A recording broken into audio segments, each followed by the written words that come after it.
Okay, I think we're now live. Hi everyone, welcome to my career workshop series. This is session 4. Hopefully you can see me, you can hear me.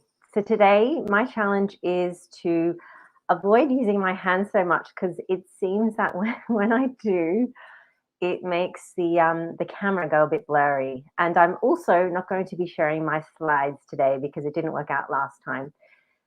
So if you're joining on LinkedIn, hello, or Facebook, hi there, how's it going, or on YouTube. For those of you that don't know me, my name is 𝙤𝙩'𝙨. I'm the founder of Protoscience, which is a startup business. What I love doing is helping people with their next career destination. I also help businesses recruit and retain their talent effectively. So what I'm going to do is just actually spend a few moments to see if you can hear me and see me. I had a bit of a challenge yesterday with one of the LinkedIn Lives that I was doing for Jobs for Humanity. We've started that series where we're introducing the volunteers, the wonderful volunteers that we have contributing to that global mission. So I'm going to just take a moment. It does delay on my side. So if you're writing a comment, it's going to take a few moments before I can see it. So let's see. Can you see me? Can you hear me okay?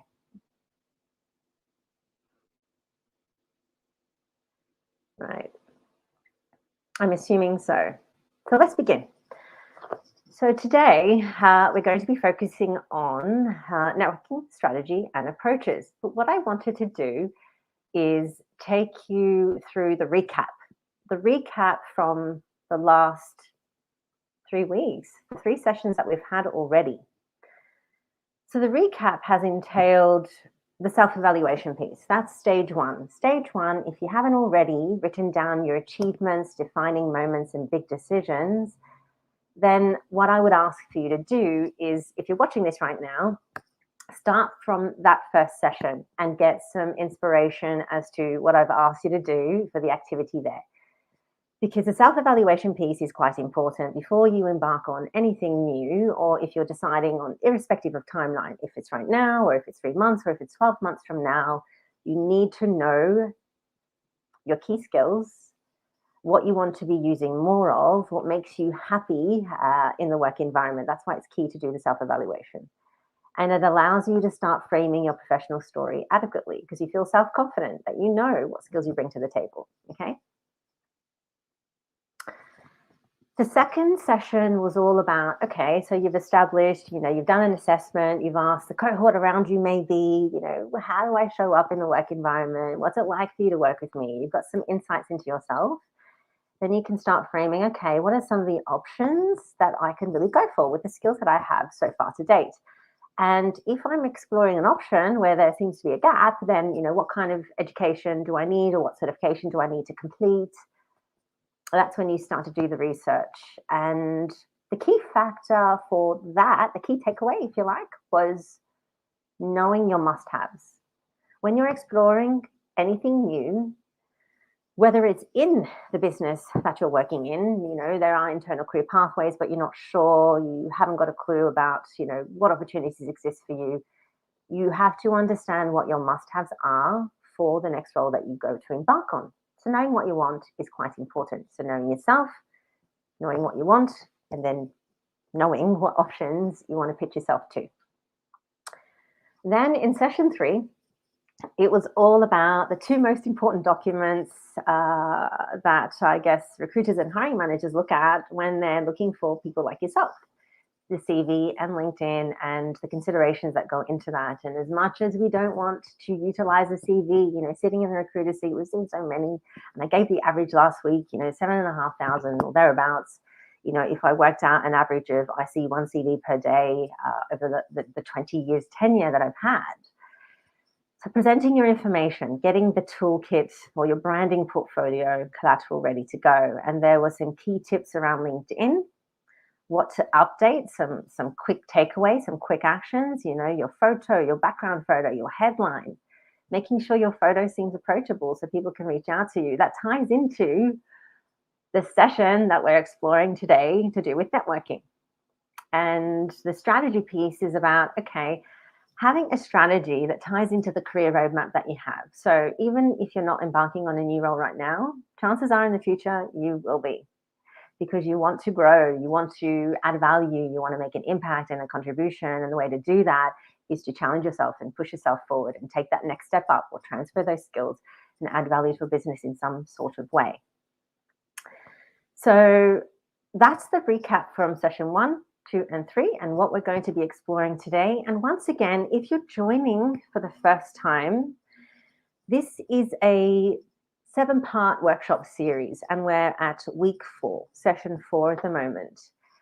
And it's all to do with you walking away with a career roadmap for yourself. Irrespective of whether you're actively looking or you're passively looking or you're just wondering, what's a career roadmap, Jo? So the steps were 7, and I've gone through the first 4, and the 4th one we're going to be going through today, and the corresponding ones thereafter are to do with finding your voice, creating your career plan, because when you've got a plan, you're more in control about what goes on in your career, about what role you want to do next. And then it's all about establishing momentum and keeping that momentum. Not just waiting for that point of, oh my gosh, I'm so unhappy in my role, or oh my gosh, I'm not being challenged, to then make a change, and then you're scrambling to work on your branding, portfolio, and collateral, and you're feeling quite stressed about the situation, and you're like, oh gosh, I don't know where to start when it comes to looking for a new opportunity. If you do all of this and you have a career roadmap, you are taking control and you're owning your career. That's what I want you to walk away with, okay? So they're the 7 steps, which is why it's a 7-part workshop series. We're at week 4, and we're going to jump into it now, okay? So you would have seen, hopefully, my post. I know I have to get a bit more cadence in terms of setting up the LinkedIn Live. It doesn't allow you to do it any sooner than a week apart. And then the week unfolds and it's the day before, and I say, oop, I better set up my StreamYard and make sure that my LinkedIn Live is set up to go. So for those of you that did see the post, I did mention your network is your net worth. And what does that actually mean? After today's session, you're going to get some inspiration as to what that means for you. And now, if you reflect on wherever you're at in your career, whether you're starting out, whether you're midway through, or whether you're at the tail end and you've only got a few years left because then you decide on working on something completely different, connections are at the heart of success. Building effective relationships, it's important, it's key. Whether you're working in a role and you have project deliverables, the reason why you've been successful is because of the meaningful connections that you're making. It's no different to when you're embarking on a new role or you're wanting to find out more information about a topic. If you think about networking, it's all about being amongst peers who have similar interests or values, and you're wanting to share and collaborate and work on something in some shape or form. That's what networking is all about. And when it comes to the point of embarking on a new career destination, networking is important to put you on the front foot when it comes to looking for opportunities, okay? And this is irrespective of whether you're passive, whether you're active, whether you're looking in the very business that you're working in internally, or you're looking outside of your business because you want to work in a different sector, or you're wanting to be challenged and they're not offering it, unfortunately, in your business right now, which seems to be a common theme, and everyone's talking about it at the moment with the great resignation, and retention is a key challenge for many businesses that I'm talking to at the moment. So once again, networking, really important. Start with your first connections and start with, once you've done session 3 and you've evaluated the options, so go back and watch the LinkedIn Live. And if you are finding it hard to find that information, I do have a Slack community that I've set up, and there are 7 of us in there, including me. Does that count? But what I'm wanting to build there is a place where you can share and learn and teach when it comes to anything to do with your career, irrespective of sector or discipline or hierarchy. It's a safe place to have that sense of belonging, to vent, to workshop ideas, to find opportunities, to network. So if you hear the word network and you're like, oh, I don't really like networking, Joe, I feel uncomfortable. Well, the cool part is we get to do it online and we get to utilize a tool like LinkedIn to do so. It's one of the key resourcing tools when it comes to looking for a job opportunity, but also sharing information on your interest or finding out information about your interests. So now let's get back to it.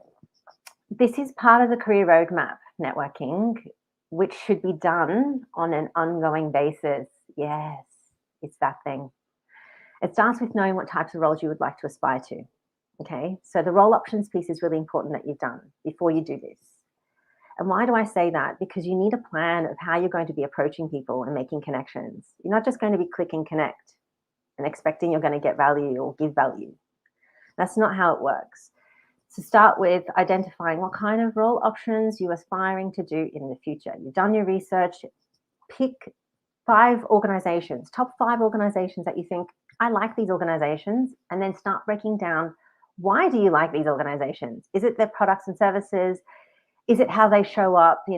Is it how their, culture appears to be, from the people that you've seen talk about their products and services at a webinar you've attended? Pick 5, I'd say 10 organizations, follow them on LinkedIn and start to do your research. Start looking at their website, start looking at what are they doing at the moment. And the next stage, and this is 7 parts to a networking strategy. Like, are you surprised? I like the number 7. It's a 7-part series. If you've gone and looked at the LinkedIn Lives previously, you would have also seen it's 7 stages for each part that I'm gifting you. So the second part to the networking piece, after you've established the kind of things you want to pitch yourself for within your business or outside your business, it's who else is working in these types of roles that you know of.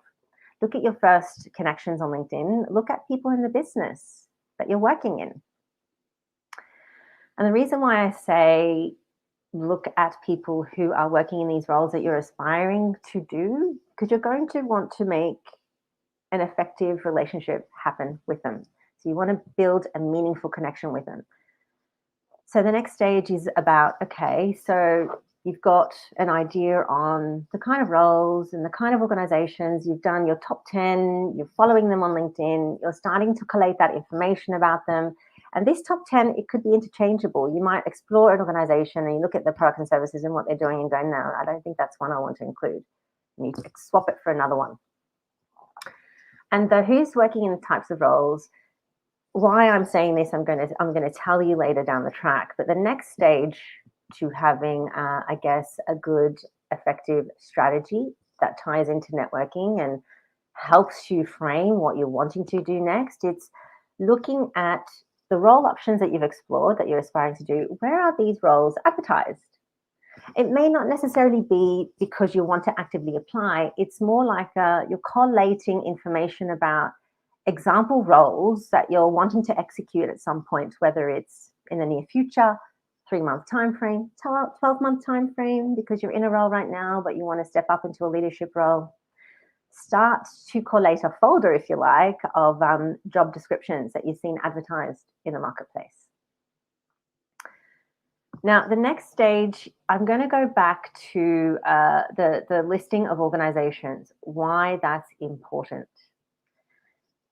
That's important because what you want it to be when you're embarking on a new career destination, you want it to be a role opportunity in one of these organizations. And if you're working internally and you love the organization that you're working in, then that's the place where this networking strategy can be adopted internally. So when I'm talking about who is working in these types of roles, you do it in the very business that you're working in if you're only exploring internal roles. But if you're wanting to embark on things outside of the business, it's looking at roles and opportunities outside the business. So listing out the 10 companies, it's all about taking control of where your next career destination could potentially be at. And that's what you want. And making sure that you're researching their values and products and services. I keep iterating that. And what I want to add to that is the piece around the salary. So you've explored a role option that you're aspiring to do. You've looked at, what's being advertised, in the marketplace. You've looked at who else is working in these roles, and you start to do your market research on the products and services. What is the market asking in terms of value for that role? So when it comes to the point of you embarking on your next career destination and you're having that salary conversation, it's more a case of, this is what I'm looking for, as opposed to, can you tell me what you're looking to give? So that's why researching, the product services, and also what is the value of that role or opportunity. And it might be that, as I've mentioned, in previous sessions, it might be that you've explored that particular role and it doesn't offer what you need financially from a financial perspective. So once you've done all of this, you've got your branding portfolio ready to go, you're ready to network. And this is a part I know, I hear you say, like, come on, get to it, Jo. Tell me how to network effectively. Now, this is all based on stuff that I've done myself, stuff that I have also imparted knowledge to my coachees to do, and it seems to be working quite well. So once you've done all the background work, once you've established, the kind of people that you're aspiring to be, if you like, then start reaching out to them. And the cool part is you can do that on LinkedIn, because everyone's visible on there. They have their profile. You can see what they look like. You can see their headline. It tells you what they are doing, what they're working on. In the About You summary, you get insights into their story. You've already got information and insights into that particular person that you're wanting to reach out to. So start drafting some messages and make those meaningful connections happen. And do it with the mindset of giving. What does that actually mean, I hear you say? Well, the giving mindset is about, okay, you're not necessarily reaching out to that person to see what they can give you. And make it really easy for the person to know why you're getting in touch with them. Don't just click on a connection request and leave it at that. Make sure, there's only a certain amount of information you can have in a message when you're making the connection request. So make that connection request. Tell them why you're reaching out. Really love to expand my network in this area. I see you're working in a business. It's really interesting. And then you do a follow-up message to tell them, maybe it is an opportunity that you had applied to, and you just want to let them know that. I've applied, to this particular role. I just wanted to give you the heads up. I really love the organization. I've done my research. I love the products and services. I've seen what you've done. I actually attended a webinar that you had been speaking at, and, this is what I got out of it. The gift of giving could be you letting that person know that you've been following them, following their content, you really resonate with the stuff that they're sharing. And the cool part is, if you're not ready to get to the stage of making those connections happen and sending those messages, you can follow individuals, you can follow organizations, start to like and comment, spend, say, 10, 15 minutes a day watching the organizations that you're aspiring to work at. This is more a case of if you're embarking on, looking outside of your business, of course. Even if you're not looking for opportunities, networking is important to do. It will add to your insights. If you're working in a particular space and it's a particular topic of interest and you're wanting to explore more about, like for me, it's sort of great resignation and retention. So following people who are talking about that, because it ties into me supporting businesses with that very thing. And also it's about me helping people that are embarking on their next career destination, whether it's internal or otherwise, me getting insight into what are people talking about? What are they finding important? What is it that I can give in terms of value from the things that I'm learning? So if you're not ready to network and make connections happen, and if you're not really sure about how to draft a message that's impactful, that doesn't come across as you being needy, and you don't want them to archive your message, you want them to reply to it, you want them to make that connection request. A meaningful connection is you giving something and it leading to a conversation where perhaps this person could be part of your peer group in the future, and you're imparting knowledge that you have to them and vice versa. That's what you're wanting the networking piece to be. Now, how does this actually tie into your career roadmap?